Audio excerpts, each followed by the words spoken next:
Círculos en el espacio, que se organizan para crear hermosos arabescos.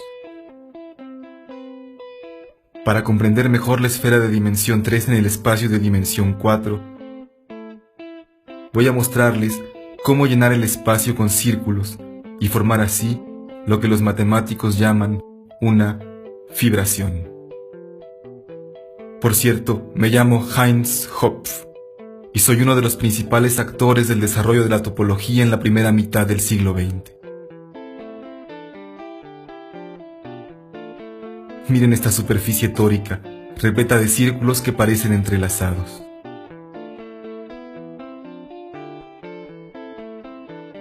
Voy a explicarles esta figura. Los círculos, las esferas y los toros se cuentan entre los objetos más simples que estudia el topólogo, quien intenta comprender los vínculos entre estos objetos.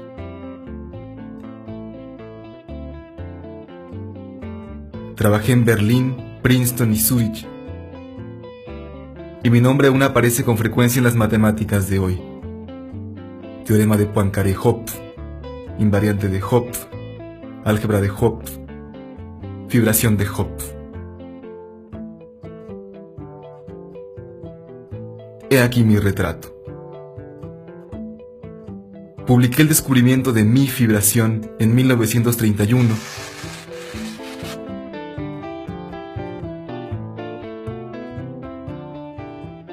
Pero como siempre, hay que decir que me basé en numerosos predecesores, como Clifford, por ejemplo, a quien ven aquí y quien trabajó en el siglo XIX en Inglaterra.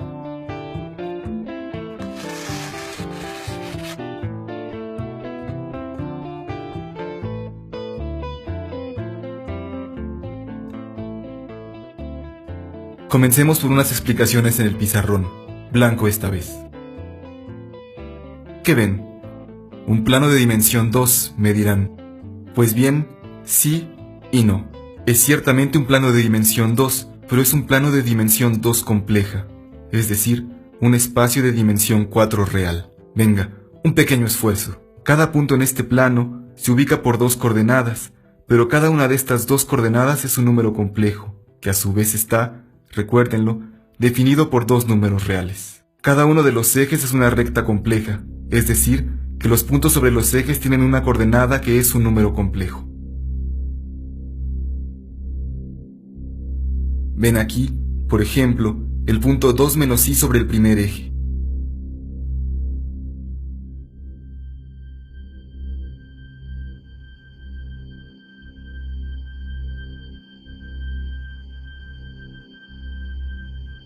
Lo mismo para el otro eje, el de las ordenadas. Aquí vemos el punto 1 menos 2i sobre este eje. Nuestro pizarrón es mágico, pero desgraciadamente no al punto de permitirnos ver los 2 planos al mismo tiempo. En el espacio de dimensión 3, los planos se cortan a lo largo de una recta, mientras que en el espacio de dimensión 4 solo se cortan en el origen. Después de todo, son ejes.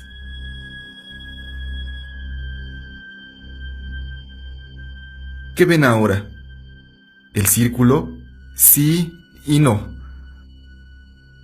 Lo que ven, o más bien, lo que deben imaginar, es el conjunto de puntos del espacio de dimensión 4 que están a una unidad de distancia del origen. Dicho de otra manera, no es ni más ni menos que la esfera S3. Bueno, por supuesto, hace falta un poco de imaginación.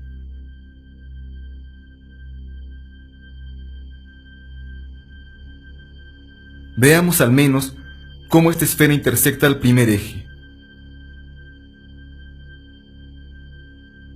La esfera S3 corta el primer eje a lo largo del conjunto de puntos que están a distancia 1 del origen.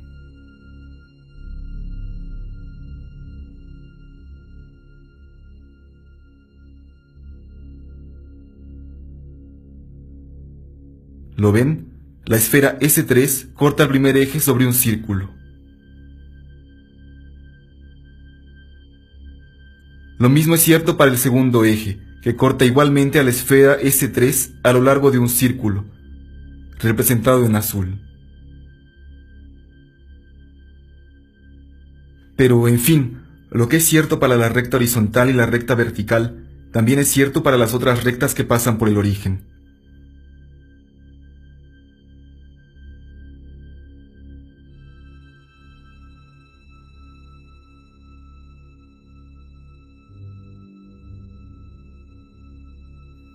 Aquí ven la recta de ecuación z2 igual a menos 2z1.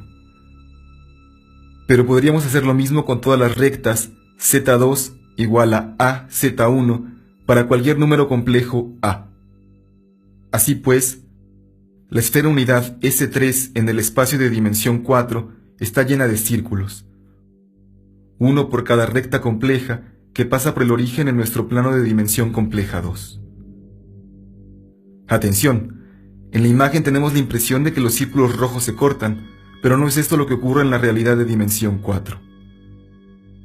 Las rectas solo se cortan en el origen y luego sus intersecciones con la esfera unidad no se intersectan para nada. Esta descomposición de la esfera en círculos fui yo quien la descubrió. Y desde entonces se llama la fibración de Hopf. ¿Por qué fibración? Porque hay que pensar un poco en las fibras de un tejido. Observaremos esto a través de la proyección estereográfica. Imaginen, pues, que proyectamos la esfera S3 desde su polo norte en el espacio tangente en su polo sur, que es nuestro espacio de dimensión 3. Aquí está la proyección de uno de esos círculos, que se obtiene, como lo vimos, tomando la intersección de una recta compleja y de la esfera unidad S3. Pero hay muchos círculos, uno por cada recta compleja que pasa por el origen. Para cada número complejo A, podemos considerar la recta Z2 igual a AZ1 y el círculo asociado. Hagamos variar este número A, o, lo que es lo mismo, hagamos girar la recta para observar cómo varía el círculo. Noten que a veces el círculo parece una recta, pero es simplemente que pasa por el polo norte de nuestra esfera S3.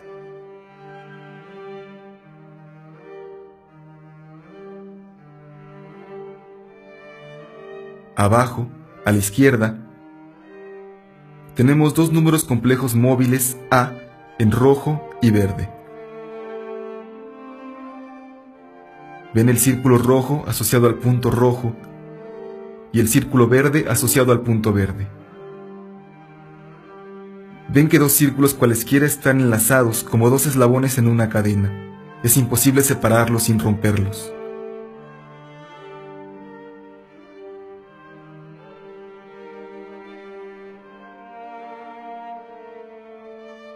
Por puro gusto, pondremos tres círculos juntos. Miren la danza de esos tres círculos entrelazados.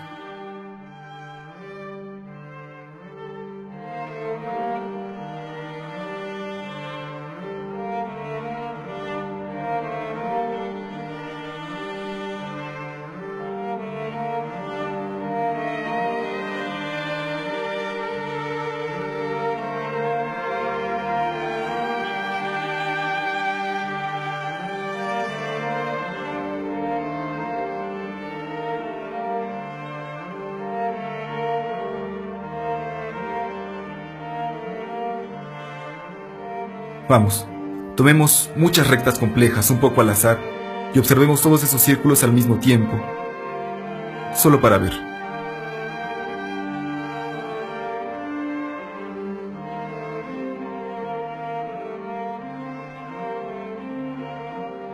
Los círculos llenan el espacio y dos de ellos nunca se encuentran. Es un ejemplo de una estructura fibrada.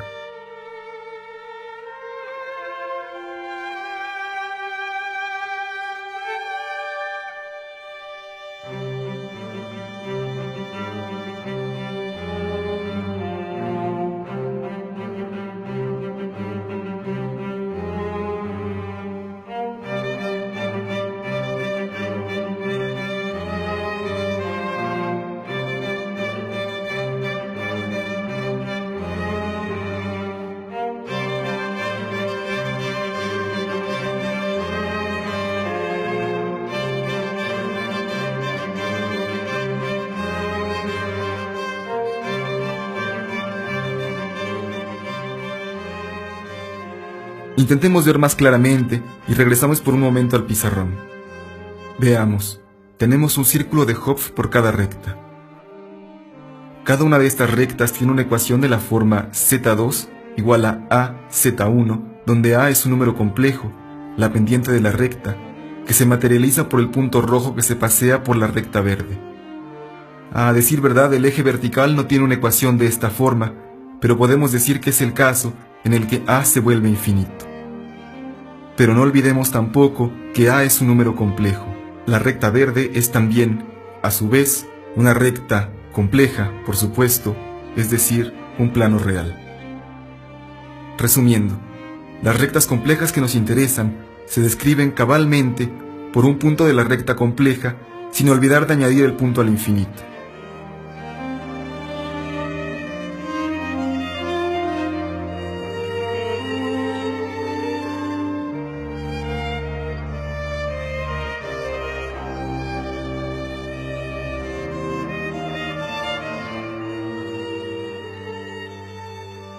Pero ya hemos visto que si añadimos un punto al infinito a la recta compleja, obtenemos la esfera S2 de costumbre. Es, una vez más, la proyección estereográfica.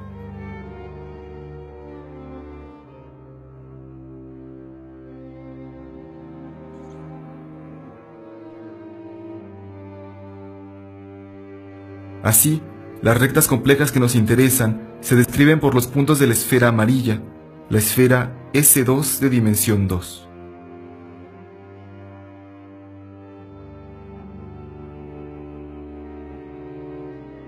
Para cada punto de S2 tenemos pues un círculo.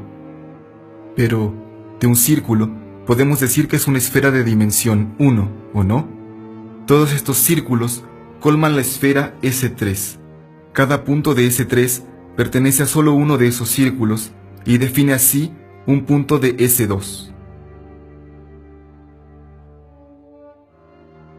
Y así, obtenemos una especie de proyección de la esfera S3 sobre la esfera S2. Complicado, ¿no? El matemático dice que sobre cada punto de la base S2 hay una fibra que es un círculo S1 y que el espacio total de la fibración es la esfera S3. Estoy muy orgulloso de mi fibración y pensar que se volvió un objeto fundamental en topología.